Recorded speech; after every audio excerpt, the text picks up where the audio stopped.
Hello! Once again, eto na naman ako.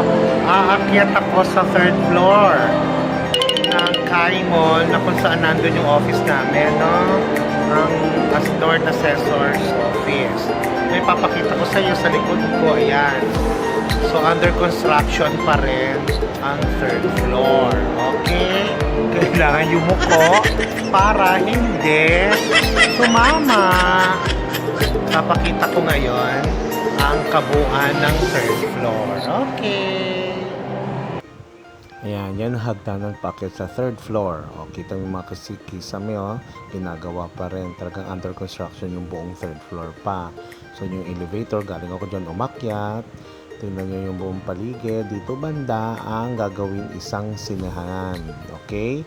So, papasok tayo sa loob. O, sige, lakad ng konti. Ilang kembot. Pasok sa loob.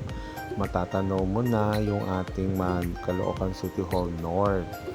Ayan, diba, bongga? Sa kabila daw yan. Sa kabilang banda dyan, isa pa raw sinihan dyan.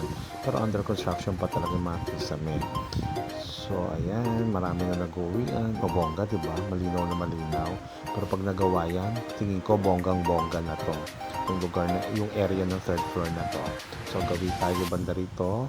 Dyan banda yung sinihan na gagawin. Diba? Yan ang PSA. Diyan lilipat yung mga birth certificate, chururot, at kung ano-ano pang keme.